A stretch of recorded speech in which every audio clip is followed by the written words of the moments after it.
croyez que ça va être long? Dès que ça arrive, normalement non. Ce patient s'inquiète et pourtant l'attente ne sera pas trop longue.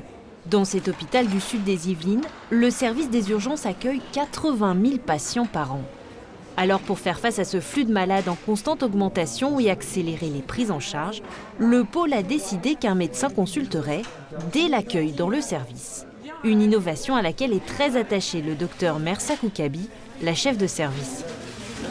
Il y a un médecin à l'accueil dans la journée, c'est pas mal. Dans la journée, c'est pas mal. Ça permet d'anticiper certaines prises en charge et surtout permet de raccourcir ce délai de premier contact avec le médecin. Ça, c'est bien. Malheureusement, le soir, il n'y en a pas, la nuit, il n'y en a pas, le week-end, il n'y en a pas. Donc, on s'organise avec les moyens qu'ils nous mettent à disposition aussi. Ce patient est arrivé depuis un quart d'heure seulement. Okay. Aujourd'hui, c'est le docteur Bosca-Eri qui consulte à l'accueil des urgences. Cette organisation permet de gagner un temps précieux car dès cette première consultation, le médecin va programmer les examens nécessaires aux patients, un gain de temps non négligeable.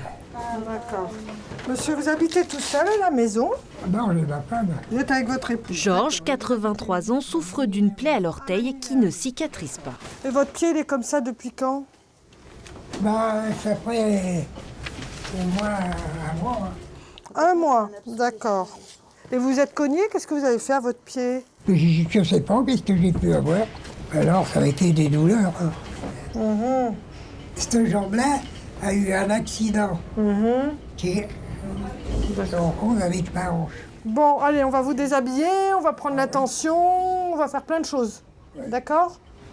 Face à une plaie qui ne cicatrise pas, l'hypothèse d'une maladie diabétique est systématiquement envisagée. Hop, je vous fais la petite piqûre pour le taux de sucre au bout du doigt. Ah oui. Le patient n'a pas de diabète. Alors pour comprendre la cause du mal, il faut vérifier l'état des artères de ses jambes. Le docteur Bosca-Eri contacte le service de médecine vasculaire. Je vais essayer d'avoir le Doppler et après on verra suivant les résultats du Doppler. Le Doppler, c'est une petite sonde comme l'échographie qu'on met sur la jambe. D'accord? 2 heures plus tard, Georges est conduit au service de médecine vasculaire pour son examen. Donc je vais vous faire une échographie des artères des jambes. Si vous êtes d'accord, évidemment. Chez ce monsieur, ce que nous souhaitons regarder, ce sont ses artères surtout, et essayer d'évaluer leur perméabilité et l'importance des rétrécissements éventuels. Voilà. L'examen débute par les vaisseaux du pied et déjà, le flux sanguin semble anormal. Il y a un battement qu'on entend, mais sur le flux, il n'y a quasiment pas de différence entre ma systole et ma diastole, donc sur les deux temps de pulsation des artères. Enfin. Ce qui signifie que le sang a beaucoup de mal à parvenir jusqu'au pied. Il faut donc poursuivre l'examen sur le reste de la jambe à l'aide de l'écho-Doppler. Donc je vois déjà qu'il y a d'importantes plaques. Je le vois sur la paroi des artères. Et je peux aussi voir que c'est un flux qui est pathologique et qui signe une occlusion de l'artère. Et je constate également que l'artère fémorale superficielle, qui est l'autre branche, est également complètement bouchée. Voilà monsieur, donc comme on le pensait, les artères elles sont très bouchées au niveau de la jambe droite. Voilà, il va vraiment falloir essayer de déboucher ces artères si on veut que votre pied cicatrise et que votre gros orteil puisse cicatriser et que la lésion qu'il y a disparaisse. Les chirurgiens doivent insérer une sonde munie d'un ballonnet qui va désobstruer l'artère. Si besoin, un stent sera mis en place. C'est dur d'attendre quand on est à l'hôpital. Alors pour humaniser ce moment difficile, l'hôpital Mignot a laissé entrer les bénévoles de l'association VMEH, Visite des malades dans les établissements hospitaliers. Ce sont ces personnes vêtues de gilets verts qui viennent soutenir et accompagner les patients. Bonjour madame. Bonjour mademoiselle. Est-ce que vous vous sentez bien? À l'hôpital, on ne sent ça jamais bien. C'est vrai. On a toujours une petite appréhension. Oui, c'est vrai. Des fois à tort, mais des fois à raison. Oui, c'est pour ça que je suis là. Ça change quand même beaucoup pour eux, surtout leur ressenti dans des lieux qui ne sont pas faciles. Surtout les urgences finalement, où on est généralement très stressé, où on voit passer beaucoup de monde. On a l'impression qu'on ne fait pas particulièrement attention à nous, tellement il y a de monde, tellement il y a de temps d'attente. Et finalement, le fait que quelqu'un les écoute, ne serait-ce que 10 minutes quelquefois, puisqu'on n'a pas le temps quelquefois pour plus, on voit que ça leur fait un sourire, ça les calme. Vous vous êtes coupé ? Donc, c'est donné. Depuis 4 ans, 9 bénévoles se relaient à mi-temps à l'hôpital. Une présence aujourd'hui très appréciée par la chef de service après une période d'observation. Ce type d'ambiance, on va dire. J'avais vraiment la crainte qu'il y ait un côté intrusif, mais pas du tout. Le patient et l'équipe qui sont là, et dans des situations difficiles, je veux dire, quand il y a un manque de communication, on voit que on n'arrive pas à discuter avec le patient, ou il y a, l'infirmière n'a pas le temps, le soignant n'a pas le temps. Ça permet par moment de pallier à ce côté où on va vite, on passe d'un malade à l'autre. Ça donne un temps de communication avec le patient qui est appréciable. Bonjour monsieur. Bonjour. Cet homme est arrivé hier après une chute dans la rue. Il a le sida, il est très faible et il a le mal du pays. Il y a 17 ans, je n'ai pas allé à mon pays parce qu'avec les maladies, avec les médicaments, je ne peux pas rester là-bas. Mais vous m'avez dit que vous avez quand même de la famille ici. J'ai de la famille ici, mais moi, ça ne me suffit pas. Il se sent très seul et l'écoute attentive de Lysandra le réconforte. D'accord. Ça fait plaisir de vous voir sourire. J'aimerais bien qu'ils puissent venir tous les jours de la semaine, le week-end. Ils viennent comme ils peuvent. Et on va certainement développer ceci dans les années qui viennent pour qu'ils puissent venir parfois la nuit. Voilà, c'est selon leur disponibilité. Vraiment, c'est exceptionnel. Pour nous, ça a été exceptionnel. Je vous dis bonne journée, d'accord ? Merci. Beau sourire, ça me fait vraiment plaisir. Bonne journée. On part en fait sur un accident de la voie publique, un enfant de 13 ans qui a été renversé. Donc il est conscient à l'appel, c'est les infos qu'on a pour l'instant, on va voir ce qu'on a. Une équipe du SMUR est appelée à Montigny-le-Bretonneux en vallée de Chevreuse. À son arrivée, elle découvre un jeune garçon étendu sur la route. Les pompiers sont déjà à son chevet. Comment tu t'appelles, madame ? Thomas, d'accord. Tu te souviens de tout ce qui t'est arrivé ? Non ? On t'a expliqué, tu as eu un accident avec une voiture. Tu te souviens pas d'avoir eu l'accident avec la voiture ? Non. Où est-ce que tu as mal exactement ? Le bras, à la jambe, c'est ça ? Tu as mal ailleurs ? Thomas, je pique, tu bouges pas. Il a été éjecté ou pas ? Il a été projeté. D'accord. C'était où ? Alors là, la voiture arrivait d'ici. La voiture s'est arrêtée là-bas. Ouais. Sur son vélo, Thomas, âgé de 13 ans, a coupé la route au conducteur qui ne l'a pas vu arriver. Le choc a été violent. Oui. On te fait des médicaments contre la douleur, hein, Thomas. Toi, pendant ce temps-là, voilà, tu bouges pas. Bilan, une fracture à la jambe, une autre au bras. Le pire semble écarté. Après les injections de morphine, l'équipe stabilise les membres du jeune blessé à l'aide d'attelles. C'est bientôt fini, on va te mettre bientôt au chaud. En tout cas, il y a même des adultes qui sont moins courageux que toi. Franchement. Ah ouais, je sais pas si tu le sais. L'adolescent ne souffre plus. Le docteur Pessoa peut aller rassurer ses parents. Bon, il était quand même un peu projeté. La vitesse était quand même, était une vitesse de ville, mais piéton contre voiture, c'est quand même conséquent. Mais il va bien, Thomas. C'est dans l'ambulance que le docteur Pessoa va réaliser une échographie pour éliminer tout risque d'hémorragie interne. Un examen longtemps cantonné à l'hôpital, mais les urgentistes se sont appropriés l'outil pour intervenir plus vite en cas de risque vital. Ça permet de voir si dans ton ventre, il n'y a pas de saignement. Tu vois, comme il y a eu l'accident, il a été assez fort quand même. Des fois, ça peut faire saigner dans le ventre. Et là, il n'y a pas de signe de saignement. Voilà, pour être sûr que tout va bien. Ouais. D'accord ? Sous escorte policière pour gagner du temps, l'équipe conduit Thomas dans un centre spécialisé en polytraumatisme pédiatrique, l'hôpital Necker à Paris. Tu peux dormir si t'as envie de te reposer, tu dors. Thomas va passer un scanner de tout le corps qui ne détectera aucune autre lésion. Une chance pour ce jeune homme qui ne portait pas de casque lors de l'accident, une erreur qu'il ne commettra plus. Un nouvel appel au centre 15 et 2 équipes du SMUR sont sur le pied de guerre avec les pompiers et la police. Ce collège des Yvelines se retrouve confronté à un nombre impressionnant de malaises. En cours d'après-midi, une trentaine d'élèves se sont succédés à l'infirmerie. Dès son arrivée, l'équipe fait le point avec la direction de l'établissement. Ceux qui sur notre niveau ont été malades sont tous là. D'accord. Donc ils sont à peu près une trentaine. D'accord. Toujours les mêmes symptômes. D'accord. Chaud, froid, très chaud, très froid. Des nausées, douleurs là, maux de tête et vomissements pour certains, pas pour tous. Les symptômes présentés sont tous identiques, mais avec des intensités variables. Les malades avaient déjeuné à la cantine. La piste de l'intoxication alimentaire se précise. On a déjeuné à la cantine un bol de riz et de la sauce tomate. Puis vers 15h, j'ai eu des grosses douleurs au ventre et à la tête et je me sentais pas bien. Je pense que c'était la sauce tomate. Les équipes du SMUR et les pompiers organisent la prise en charge selon un protocole rigoureux.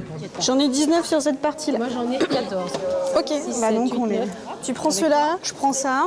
Je vais avoir besoin de bras juste pour pousser les chaises pour qu'on puisse se faire un espace. Voilà. L'organisation d'une urgence collective sur un sinistre tel que celui-ci ou sur d'autres types de sinistres consiste à mettre en place une chaîne médicale des secours.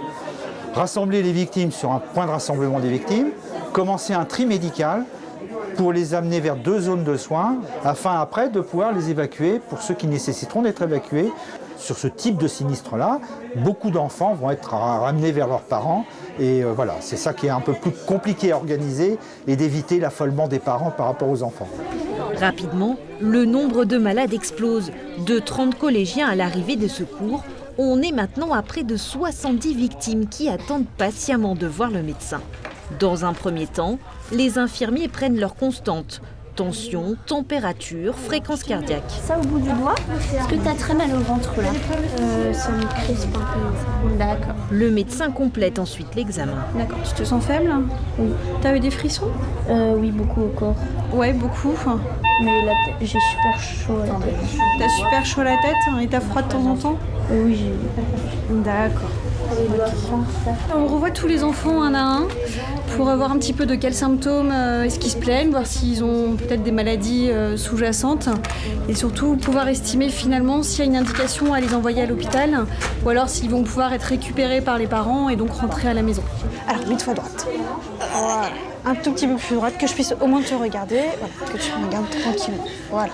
T'es une belle jeune fille, tire voir la langue. Les enfants défilent au poste de soins et certains n'arrivent plus à gérer leur angoisse. L'équipe médicale les rassure et les aide à surmonter cette situation stressante. T'as des problèmes de santé? Non. Non. Des problèmes de concentration. Ah, des problèmes de concentration. Je prends du cosé. D'accord. Bon, bah écoute, ça va pas empêcher que tu puisses voir tes parents. Je les appelle, mais... Tu vas pas les appeler, t'inquiète pas. On va s'occuper de tout ça. Toi, tu vas juste descendre. Ils vont te scanner ta fiche pour savoir qui tu es. Et puis tu vas descendre et en bas, ils sont en train d'organiser la réception par les parents. D'accord ? Un dernier sas permet de vérifier une fois encore l'identité des enfants et de répertorier leurs informations médicales. La police va ensuite les remettre à leurs parents. Alors Priscille, tu as bien le numéro 06 19 67, c'est parfait. Tu vas aller avec le monsieur de la police, mais pas d'inquiétude, tu vas voir, il est super gentil. Le 8 après. Pour eux, ça va être de la surveillance à domicile avec les parents. Pour le moment, on n'a que ça, avec les conseils de consulter s'il y a besoin. S'il y a besoin de prendre d'autres médicaments, etc. Il y a les médecins traitants, il y a les structures. Au pire, il y aura les urgences. Finalement, tous les enfants ont pu rejoindre leur domicile, sains et saufs. Quelques frissons, quelques nausées, plus de peur que de mal. Les analyses vont confirmer la culpabilité de la sauce tomate. Nouveau départ pour l'équipe du SMUR qui se rend à Rambouillet. Comme d'habitude, les pompiers sont les premiers sur les lieux de l'intervention. Mais cette fois, c'est facile. Ça s'est passé chez eux, au sein même de la caserne. Donc depuis ce matin, on ne s'en est pas rendu compte. On a une fuite de monoxyde de carbone dans le centre de secours. D'accord. On a 2 sapeurs-pompiers qui sont dans les ambulances, qui ont été plus intoxiqués que les autres. Et nous avons tous plus ou moins mal à la tête. Au total, près de 20 pompiers sont légèrement intoxiqués à cause d'une chaudière défectueuse qui a provoqué une fuite de monoxyde de carbone. Ce gaz est inodore, incolore et explosif. On l'appelle le tueur silencieux. Les premiers symptômes sont assez légers, des maux de tête, des vomissements, mais très rapidement, ils peuvent s'amplifier, on peut s'évanouir, faire l'objet d'un malaise beaucoup plus prononcé, tomber dans le coma, voire décéder très rapidement. En fait, seuls les 2 pompiers qui sont entrés dans la chaufferie sont plus sérieusement touchés. Pris de vertige, ils ont immédiatement été placés sous oxygène. Le médecin va les examiner en priorité. Vous avez perdu connaissance ou pas? Non, j'ai pas perdu connaissance. Donc là, ça va mieux. Là, ça va un peu mieux, ouais. Il faut encore que vous ayez l'oxygène au moins pendant 1 heure. Il faut qu'on vous surveille. Là, votre malaise, j'ai rien de particulier au niveau de l'électrocardiogramme, tout ça, il n'y a pas de souci. Par contre, il faut quand même que vous alliez aux urgences. Déjà parce que c'est un accident de travail. Donc il faudra de toute façon que ce soit déclaré. Et après parce que vous avez encore besoin d'oxygène. D'accord? Pour les autres pompiers, une prise en charge de groupe s'organise dans la salle de sport. Pas forcément fort, encore. Dans la pièce voisine, le médecin prend la tension et mesure le taux d'oxygène des 17 hommes concernés. Donc aucun symptôme, aucune gêne, pas de gêne pour respirer, pas de nausée, pas de maux de tête, rien du tout. Le bilan est rassurant. À part 2 victimes légères, aucun pompier ne montre de signes d'intoxication. Tous peuvent réintégrer leur poste. On met les gars opérationnels, tous? Oui. En France, chaque année, les intoxications au monoxyde de carbone provoquent près d'une centaine de décès. Et c'est ce qui tue beaucoup de gens, malheureusement, en France, tous les ans. Nous, la campagne du ministère de l'Intérieur en disant « Faites attention » et de mettre des détecteurs de monoxyde de carbone dans les chaufferies. Voilà. Parce que c'est arrivé chez vous, ça peut arriver partout. Partout. Ça peut arriver chez le particulier. Je crois que chez les sapeurs-pompiers, je crois que c'est la première fois que ça arrive.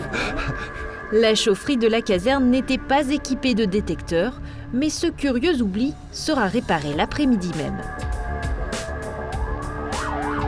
Un appel au centre 15 provoque le départ d'une équipe SMUR sur l'autoroute A12.